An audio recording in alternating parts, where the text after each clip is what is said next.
നമസ്കാരം, മിനീസ് ലൈഫ് സ്റ്റൈലിലേക്ക് സ്വാഗതം.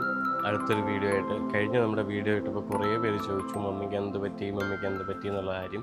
അപ്പോൾ മമ്മിക്ക് പറ്റിയെന്ന് വെച്ച് കഴിഞ്ഞാൽ ഇവിടെ വീട്ടിൽ കുറച്ച് പണികൾ നടക്കുന്നുണ്ട്. ഞാൻ നിങ്ങളെ കഴിഞ്ഞ വീഡിയോയിൽ കാണിച്ചിട്ടുണ്ടായിരുന്നല്ലോ, ഇവിടെ വേലി കെട്ടുന്ന സംഭവങ്ങളൊക്കെ. അപ്പോൾ അതിൻ്റെ ഭാഗമായിട്ട് കുറച്ച് കമ്പിയും കാര്യങ്ങളൊക്കെ ഇവിടെ ഫ്രണ്ടിൽ നിരത്തിയിട്ടുണ്ടായിരുന്നു വർക്കിൻ്റെ ബേസായിട്ട്. മമ്മി പണിക്കാർക്ക് വെള്ളം കൊണ്ടുവെക്കുന്ന സമയത്ത് പെട്ടെന്ന് അതിലോട്ട് തുണി കുരുങ്ങി മമ്മി വീണു. ചെറിയ വീഴ്ചയല്ലായിരുന്നു. വീണപ്പോൾ മമ്മിയുടെ ഇടുപ്പെല്ലിന് 2 ഫ്രാക്ചർ പറ്റിയിട്ട് ഇപ്പോൾ കംപ്ലീറ്റ്ലി ബെഡ് റെസ്റ്റിലാണ്. അനങ്ങാൻ പറ്റൂല. 1 മാസത്തേക്ക് ഒരേ കിടപ്പ് തന്നെ കിടക്കണം എന്നാണ് പറയുന്നത്. അതിന് വേറെ ട്രീറ്റ്മെൻ്റ് ഒന്നുമില്ല. ഫ്രാക്ചർ ആയതുകൊണ്ട് തന്നെ അങ്ങനെ കിടന്ന് തന്നെ ഓട്ടോമാറ്റിക്കലി അങ്ങനെ കിടന്ന് തന്നെ റിക്കവർ ആവുമെന്നാണ് പറയുന്നത്. ഇപ്പോൾ ഒരു ഓൾമോസ്റ്റ് 1.5 ആഴ്ചയായി. ചെറിയ പെയിനും കാര്യങ്ങളൊക്കെ കുറവുണ്ട്. ആൻഡ് റിക്കവർ ആയിക്കൊണ്ടിരിക്കുന്നു. കംപ്ലീറ്റ് റെസ്റ്റിലാണ്. അപ്പോൾ അതാണ് മമ്മിക്ക് പറ്റിയത്. അപ്പോൾ ഇന്നത്തെ വീഡിയോയിൽ നമ്മൾ മമ്മിയുടെ ഗാർഡൻ ആണ് കാണിക്കുന്നത്. മമ്മിയുടെ ഗാർഡൻ മമ്മി ഇപ്പോൾ കിടപ്പിലായിട്ടും ഞങ്ങൾ കുഴപ്പമില്ലാതൊക്കെ നോക്കുന്നുണ്ട്, വെള്ളമൊക്കെ ഒഴിച്ചിട്ട്. അത് നിങ്ങളൊന്ന് കാണിക്കാമെന്ന് വെച്ചു. ഇത് തന്നെ മമ്മിയുടെ ബോഗൻവില്ല കളക്ഷനാണ്. ഇതിപ്പോൾ വാങ്ങിച്ചിട്ട് ഏതാണ്ട് 1.5 മാസത്തോളമായി. ഇതിനകത്ത് കുറേ പരിപാടികൾ മമ്മി ചെയ്തിട്ടുണ്ട്. എന്തൊക്കെയാണ് വളങ്ങളെന്നൊന്നും എനിക്ക് വലിയ ഐഡിയ ഇല്ല. ചാണകമൊക്കെ ഉണ്ടെന്ന് തോന്നുന്നു. കുറച്ച് ഇതിനകത്തൊക്കെ നോക്കിക്കഴിഞ്ഞാൽ കുറച്ച് ഉള്ളിത്തൊലിയൊക്കെ ഇട്ടിട്ടുണ്ട്. എങ്ങനെയാണെന്നൊക്കെയുള്ള കാര്യം മമ്മി എണീറ്റ് കഴിഞ്ഞാൽ ഡീറ്റെയിൽ ആയിട്ട് പറഞ്ഞു തരും കേട്ടോ. പപ്പയും മമ്മിയും കാര്യമായിട്ട് കുറേ വെറൈറ്റി ബോഗൻവില്ല വാങ്ങിച്ചു വെച്ചിട്ടുണ്ട്. കുറേ ഡിഫറെൻറ്റ് കളേഴ്സ് ഉണ്ട്. ഏതൊക്കെ കളേഴ്സാണ്, എന്തൊക്കെയാണ് ഇതിൻ്റെ ഡീറ്റെയിൽ കാര്യങ്ങളെല്ലാം മമ്മി എണീറ്റ് കഴിയുമ്പോൾ പറയും കേട്ടോ. പിന്നെ ഉള്ളത് നമ്മുടെ സ്നേക്ക് പ്ലാന്റ്സ് ആണ്. കുറേ സ്നേക്ക് പ്ലാന്റ്സ് ഇവിടെ നമ്മൾ സൈഡിൽ സെറ്റ് ചെയ്ത് വെച്ചിട്ടുണ്ട്. അപ്പോൾ ഇതാണ് പലതരം അഗ്ലോണിമ പ്ലാന്റ്സ്. പല വെറൈറ്റികളുണ്ട്. കലാത്തിയുണ്ട്, സ്പൈഡർ പ്ലാന്റ് ഉണ്ട്. അതെല്ലാം ഇങ്ങനെ ഒരു സ്റ്റെപ്പ് ടൈപ്പ് ഉണ്ടാക്കിയിട്ട് അതിൻ്റെ മേളിലാണ് 3 ലെയറാക്കി മമ്മി വെച്ചിരിക്കുന്നത്. മമ്മി ഇല്ലാത്തതിൻ്റേതായ ഒരു ചെറിയ വാട്ടങ്ങളൊക്കെ ഉണ്ട്, എന്നാലും മാക്സിമം ഞങ്ങൾ നോക്കുന്നുണ്ട്. ഇത് പലതരം പോത്തോസാണ്. പിന്നെ ഇവിടെ ഒരു ചെറിയ സെക്ഷൻ കുറച്ച് പ്ലാന്റ്സുകളുണ്ട്. കുറേ ഹാങ്ങിങ് പ്ലാന്റ്സ് ഉണ്ട്, കുറേ മണി പ്ലാന്റ്സ്, പല ടൈപ്പ് പോത്തോസാണ്.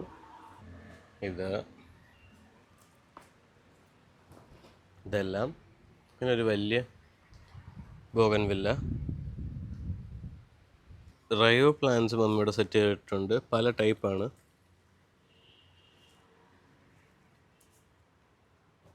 പിന്നെ കുറേ വെറൈറ്റി കുറേ കണ്ണാടി ചെടികളുണ്ട്. പല വെറൈറ്റി ഉണ്ട്. ഏതാണ്ട് 100ൻ്റെ അടുത്ത് വെറൈറ്റി ഉള്ള ചെടിയായിരുന്നു ഇവിടെ. ഇപ്പോൾ കുറച്ചേ ഉള്ളൂ. പിന്നെ നമ്മൾ ക്രിസ്മസ് ട്രീക്ക് വെക്കുന്ന ചെടി, ഇതും നല്ല കുറേ എണ്ണം ഉണ്ടായിരുന്നു. വലുതായിട്ട് കുറേ 2-3 എണ്ണം ഉണ്ടായിരുന്നു. ക്രിസ്മസ് കഴിഞ്ഞപ്പോഴേ എല്ലാം വാടി ഉണങ്ങിപ്പോയി. എന്താ കാരണമെന്നൊന്നും അറിയത്തില്ല. ഇത് പല ടൈപ്പ് ബെഗോണിയ ഉണ്ട്. ഇവിടുത്തെ നമ്മുടെ മതിലിൻ്റെ തിട്ടയിലും കുറച്ച് ചെടികളിങ്ങനെ സെറ്റാക്കി വെച്ചിട്ടുണ്ട്. എല്ലാം ഒരുമിച്ച് നിൽക്കുന്നതാണ് നല്ല രസമാണ്. അങ്ങനെ മമ്മി ഇങ്ങനെ ഓരോ ആഴ്ചയിൽ ഓരോന്ന് മാറ്റിയൊക്കെ ചെയ്യും. ഇനിയിപ്പോൾ കുറച്ച് കാലത്തേക്ക് ഒരിടത്തിരിക്കട്ടെ. സ്നേക്ക് പ്ലാന്റ് കണ്ട് കുറേ ആയിട്ടുണ്ട്. ഇതിപ്പോൾ മാറ്റി നടാറായി. കുറേ ചെറിയ അതിനകത്ത് വേറെ വന്നിട്ടുണ്ട്. ഇത് ഇൻഡോർ വെക്കാനൊക്കെ ഒത്തിരി നല്ലതാണ് ഈ സ്നേക്ക് പ്ലാന്റ്. വേറെ കുറേ വെറൈറ്റി ചെടികളുണ്ട്. നല്ല രസമുണ്ട് കാണാൻ. മമ്മിയുടെ ഗാർഡൻ ഇപ്പോഴും എല്ലാം ഒന്നും നശിക്കാതെ വൃത്തിയായിട്ട് ഞങ്ങൾ കൊണ്ട് നടക്കുന്നുണ്ട്. മമ്മിക്ക് വയ്യാന്നുണ്ടെങ്കിലും മമ്മിയുടെ കാര്യം ഇതെല്ലാം നോക്കാനെല്ലാം ഞങ്ങളെല്ലാവരും ഉണ്ട്. അതുപോലെ തന്നെ അവിടെ അടുത്തുള്ള കുറച്ച് ആൻറ്റിമാരൊക്കെ വളരെയധികം ഹെൽപ്ഫുള്ളാണ് എല്ലാ കാര്യത്തിനും. മമ്മിയെ കുളിപ്പിക്കാനാണെങ്കിലും ഇവിടെ ഞങ്ങളുടെ കാര്യത്തിൽ എന്തെങ്കിലുമൊക്കെ ചെറിയ ഹെൽപ്പ് വേണമെന്നുണ്ടെങ്കിൽ എല്ലാം ഇവിടുത്തെ ആൻറ്റിമാരെല്ലാം ഹെൽപ്പ് ചെയ്ത് എല്ലാ കാര്യങ്ങളും ഒരു കുഴപ്പമില്ലാത്ത രീതിയിലാണ് ഇവിടെ പൊയ്ക്കൊണ്ടിരിക്കുന്നത്. അപ്പോൾ എല്ലാവർക്കും താങ്ക് യു. അപ്പോൾ പെട്ടെന്ന് തന്നെ മമ്മി എണീക്കാനും മമ്മിയുടെ വേദനകളെല്ലാം മാറി എന്താ പറയുക ഫ്രാക്ചറൊക്കെ സെറ്റാവാൻ വേണ്ടി പ്രാർത്ഥിക്കുക. ഇവിടെ കിടക്കുമ്പോൾ ഏറ്റവും കൂടുതൽ ടെൻഷൻ എന്ന് വെച്ച് കഴിഞ്ഞാൽ ഈ ചക്ക വിളഞ്ഞോ ഇല്ലയോ എന്നുള്ളതാണ്. നമ്മുടെ വിയറ്റ്നാം ഏർലി ചക്ക ഉണ്ടല്ലോ, അത് വിളഞ്ഞോ ഇല്ലയോ എന്നാണ് എന്നും രാവിലെ മമ്മിയുടെ ടെൻഷൻ. ഇപ്പോൾ ഓൾമോസ്റ്റ് ആയിട്ടുണ്ട്. ഇനി ഇത് പിച്ചി വെച്ചിട്ട് വിളയിക്കണമെന്നാണ് പറയുന്നത്. നമ്മുടെ ചക്ക മമ്മി മക്കളമാരെല്ലാവരും കൂടെ വന്നിട്ട് 4 പേരും വന്നിട്ട് ഒരുമിച്ച് കട്ട് ചെയ്യാമെന്ന് പറഞ്ഞിട്ടിരിക്കുമായിരുന്നു. പക്ഷേ ഇങ്ങനെയൊക്കെ ആയിപ്പോയതുകൊണ്ട് അതിപ്പോൾ അവിടെ നിൽക്കുവാണ്. അപ്പോൾ ഇനി അത് വെട്ടി വെക്കണം, എല്ലാവരും കൂടെ വന്നിട്ട് കഴിക്കാമെന്നുള്ള രീതിയിൽ നിൽക്കുകയാണ്.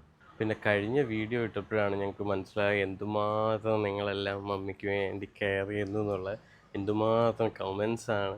അപ്പോൾ മമ്മിക്ക് ഓരോന്നിലും ഇരുന്ന് റിപ്ലൈ ചെയ്യാൻ പറ്റാത്തതുകൊണ്ട് തന്നെയാണ് എൻ്റെ അടുത്ത് പറഞ്ഞത് എബിനെ ഫുൾ ഡീറ്റെയിൽ ആയിട്ട് എന്താ സംഭവിച്ചതെന്നുള്ള കാര്യം പറഞ്ഞുകൊണ്ടൊരു വീഡിയോ ഇടാൻ. അങ്ങനെയാണ് ഇന്നത്തെ വീഡിയോ ഇട്ടത്. എല്ലാവർക്കും ഇഷ്ടപ്പെട്ടെന്ന് കരുതുന്നു. ഇഷ്ടപ്പെട്ട് കഴിഞ്ഞാൽ ലൈക്ക് ചെയ്യുക, ഷെയർ ചെയ്യുക, സപ്പോർട്ട് ചെയ്യുക. അപ്പോൾ അടുത്ത വീഡിയോയിൽ കാണുന്നവരെ ബൈ.